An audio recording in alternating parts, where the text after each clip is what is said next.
Most people grow up believing that vegetables are always good for you. We are taught to fill our plates with greens, to juice them, to eat them raw, to feel virtuous for doing so. But after more than 2 decades studying the human brain and blood vessels, I have discovered something truly surprising. Some of the most common vegetables, the same ones you proudly eat every day, might quietly raise your risk of stroke if you consume them the wrong way. This is not fear-mongering, and it is not about cutting out vegetables altogether. It is about balance. In medicine, there is no food that is purely good or purely bad. There is only context and moderation. When I started noticing patients with sudden spikes in blood pressure, recurring dizziness, or even mild strokes, I found a strange pattern. Many of them were not eating junk food at all. They were eating too much of the so-called healthy food. So today, I want to explain 6 vegetables that can secretly increase your risk of stroke when used incorrectly, and more importantly, how to use them correctly, because your goal should never be to fear food, but to understand it. Let's begin with the first culprit, raw carrots. Everyone knows carrots are good for your eyes and skin because they are rich in beta-carotene, but what most people do not realize is that raw carrots have a surprisingly high glycemic index, around 70. That means they release sugar into your bloodstream very quickly. For a young person, that is no big deal, but as we age, our body's ability to control sudden glucose spikes declines. When that happens, stress hormones like cortisol and adrenaline surge. They tighten blood vessels and increase blood pressure by as much as 15 points within minutes. That sudden pressure can strain the arteries in your brain, especially in the early morning when your blood is already thicker and circulation slower. So what should you do?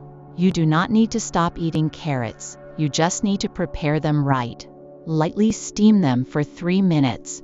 This simple step breaks down part of the starch and reduces the speed of sugar absorption by about 30%.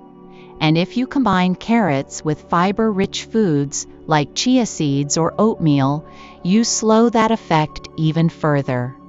Suddenly, what could have triggered a pressure spike becomes a food that supports smooth circulation. Small changes make big differences.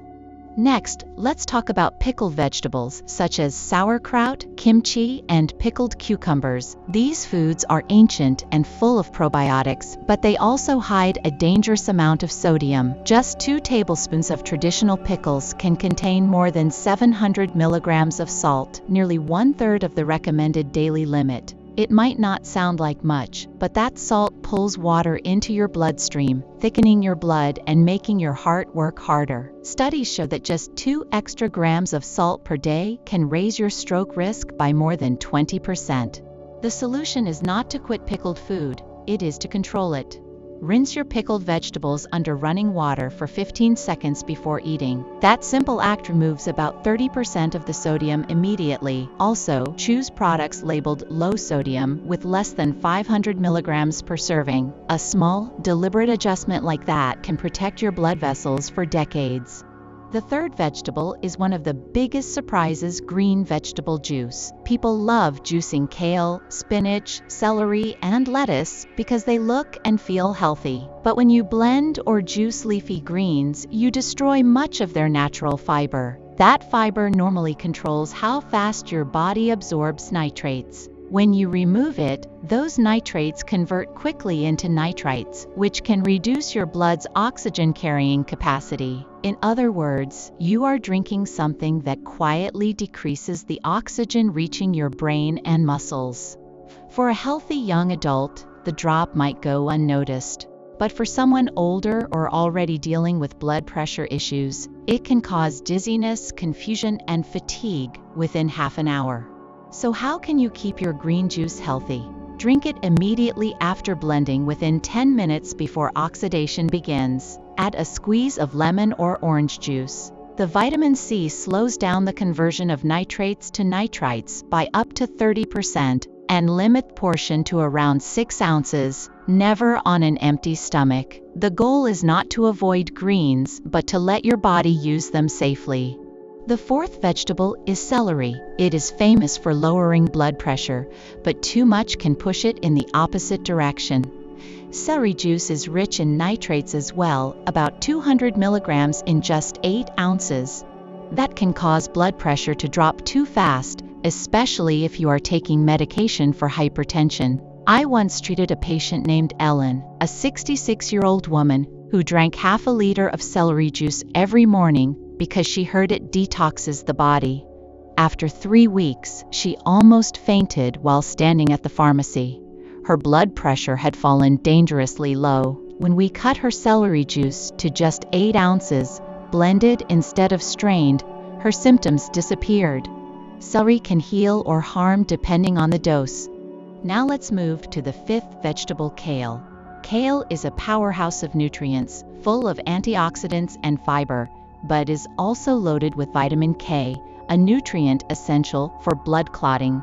For most people, this is a good thing, but for those taking anticoagulant medications like warfarin, too much vitamin K can reduce the drug's effectiveness by up to 40% within 2 weeks. The blood becomes thicker, clots form faster, and tiny blockages can form in the brain without warning. The solution is simple stability. Eat kale in consistent amounts. If you eat it 3 times a week, keep it that way. What hurts the body is not the vitamin itself, but the sudden fluctuation. Steaming kale for 2 or 3 minutes slightly reduces its vitamin K while keeping its nutrients intact. Finally, let's discuss Brussels sprouts. They are small but powerful, and like kale, they contain huge amounts of vitamin K, more than double your daily requirement in just 1 serving. The tricky part is that cooking them does not reduce vitamin K much. For most people, that is not a problem. But for those on blood thinners, too many Brussels sprouts can make your medication less effective, raising the risk of stroke or clotting episodes. The answer again is moderation. Half a cup 2 or 3 times a week is perfect. Rotate with broccoli or cabbage for variety. When patients hear this, they often ask me in disbelief, "Doctor, are you saying vegetables can be bad for us?" And I always reply, no, they can't be bad, but they can be misused. Everything in nutrition is about rhythm and balance. Health isn't about labels like good or bad, it's about awareness.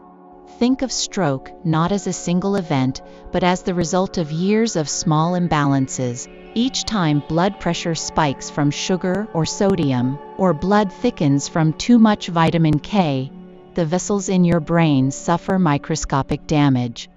Over time, these tiny injuries build up until one day the system can no longer hold, and that's when a stroke happens. But here's the hope. If small imbalances create risk, small corrections can rebuild protection. So let's summarize how to correct them. Steam your carrots to reduce sugar spikes.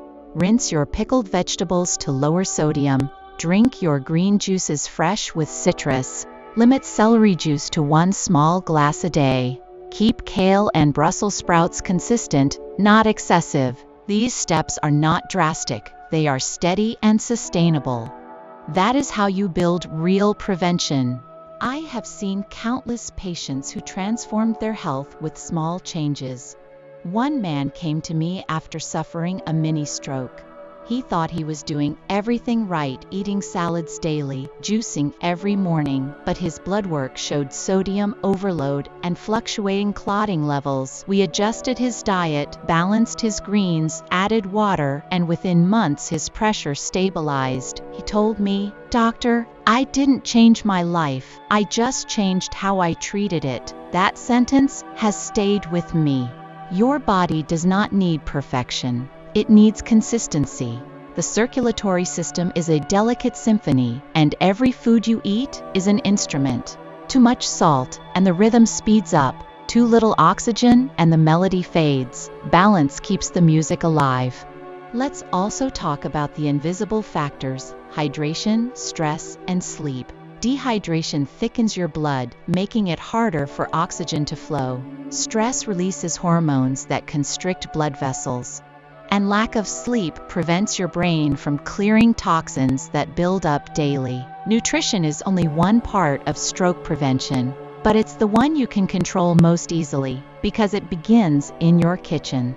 If all of this feels overwhelming, take a breath. The goal is not fear, it is wisdom. Vegetables are still some of the healthiest foods on earth. They heal, repair, and energize. But like medicine, they must be used with care. The danger comes not from what you eat, but from how and how much you eat. Even water, taken in extremes, can be harmful. The same logic applies to everything you consume. So tomorrow morning when you prepare your meal, think of it as a prescription written by nature. Your plate is your medicine cabinet. The colors, the textures, the temperatures, they all send information to your body. Let each bite tell your cells to stay calm, balanced, and strong. I often remind my patients that the brain weighs only about 2% of your body, but it uses nearly 20% of your oxygen and energy. Every heartbeat pushes a wave of blood through those delicate vessels, feeding your thoughts, your memories, your emotions. When blood flow is smooth, your mind feels sharp and stable. But when it's interrupted even briefly, brain cells begin to die. That's why stroke prevention isn't just about survival, it's about protecting who you are. Now let's return to the main principle. Eat in rhythm, not extremes. Your body doesn't like sudden change. It needs time to adjust. That's why crash diets, juice cleanses, or extreme detoxes often do more harm than good. Sudden shifts in sodium, potassium, or vitamin levels cause instability in your circulation and your brain's blood flow. Consistency is what keeps your system calm. Think of prevention as a dance, not a war. You don't fight your body, you move with it. Steam, rinse, blend, limit, rotate, that's your choreography. Small, gentle moves performed daily create resilience over time. And once your rhythm returns, your body rewards you with clarity, strength, and balance. Here's a thought that has guided me for years. Most strokes don't happen suddenly. They're prepared by years of neglect. Too much salt here, too little hydration there, ignoring fatigue, skipping sleep. But just as risk builds silently, so does recovery. Every day you choose awareness. Every meal you adjust slightly. You rebuild the foundation that holds your brain steady. So tomorrow, when you sit down to eat, pause for 3 seconds. Look at your food. Ask yourself, is this meal calming my body or challenging it? That single question can change everything. Because prevention is not about doing more. It's about doing what matters, deliberately. If this message makes sense to you, share it. Someone you love might be eating healthy, but not smart. They might be only one meal away from stress on their blood vessels, or one good choice away from protection. Awareness spreads like light. The more people know how to eat safely, the fewer strokes we will see.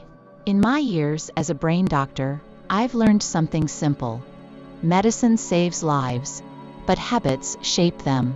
Hospitals fix damage, but kitchens prevent it. Health doesn't begin in a prescription bottle. It begins in the small, quiet decisions you make 3 times a day: what you eat, how you prepare it, and when you stop. So, before you go to sleep tonight, remember this: balance is the most powerful medicine you will ever take. Tomorrow, when you wake up, start your day with awareness, gratitude, and moderation. Your brain will reward you with clarity. Your heart will thank you with stability. And your body will carry you gracefully through the years ahead. Stay mindful, stay consistent, and keep your rhythm steady. That is how you protect your brain, your heart, and your life.